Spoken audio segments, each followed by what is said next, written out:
This is a short sequence for your hips. If you have 2 blocks available, that might be nice.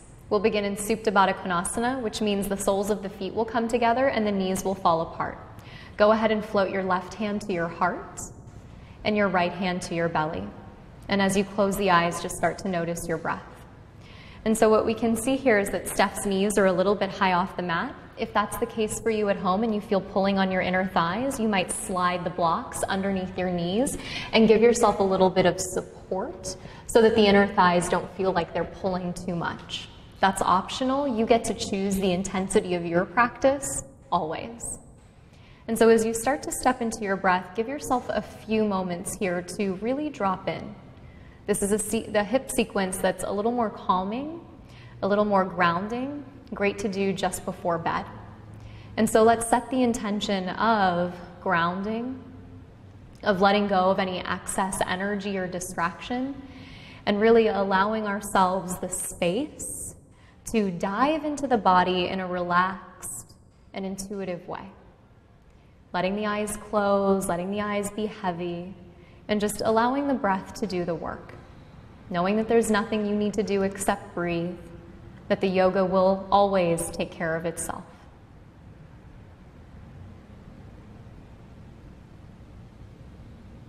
And as you feel ready, extend your arms outside of your knees and use your hands to close your legs back together again and spin the soles of the feet flat to the mat.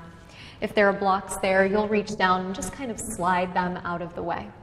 With the feet the distance of the hips, go ahead and cross the right ankle over the left knee and flex the right foot. We flex the right foot to protect the knee. As the right thigh wraps forward, you can always stay right here, especially if there's already sensation in the hip. If you have the space, reach down, draw the left thigh into the chest, and let the back of the head rest.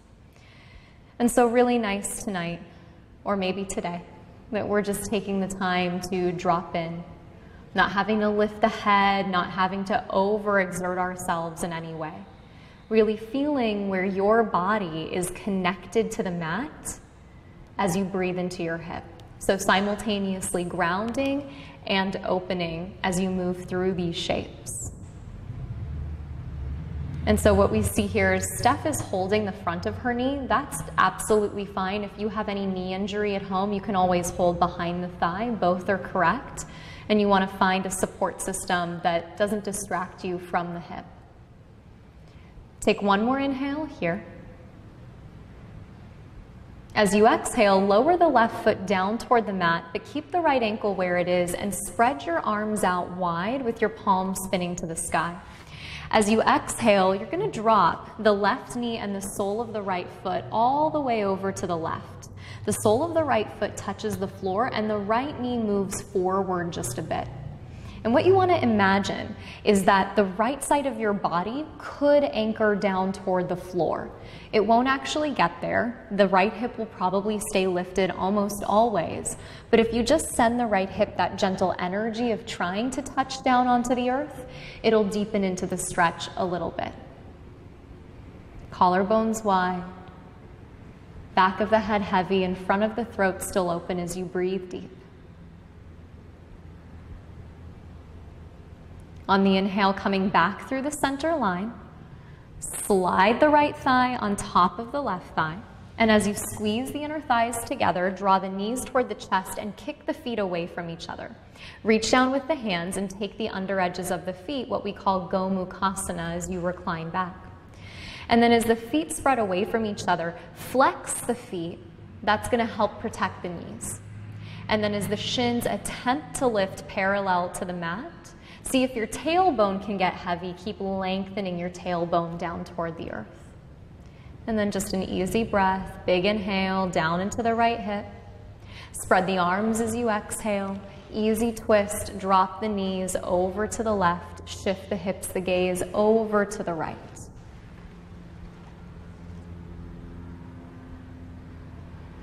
And taking care of yourself in a really nurturing way.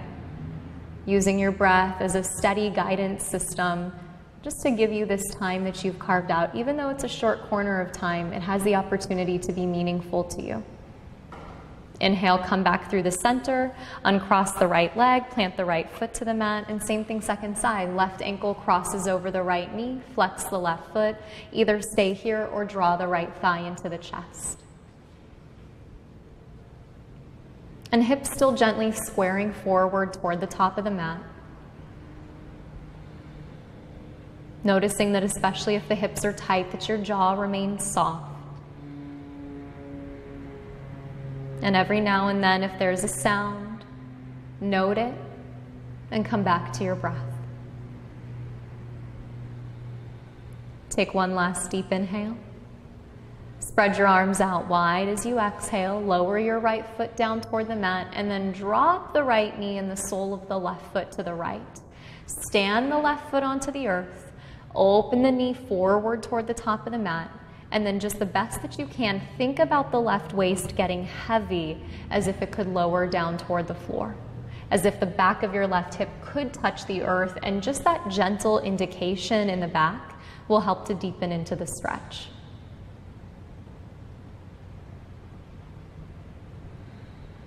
Pretty. On the inhale, coming back through the center line, slide the left thigh tightly on top of the right, kick the feet out wide.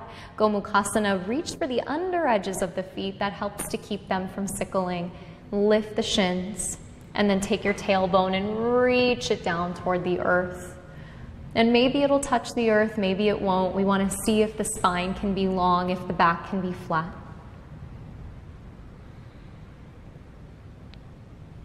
And take one more deep inhale. Spread your arms out as you exhale. Drop your knees to the right. Shift your hips, your gaze to the left. Just a really simple, easy twist.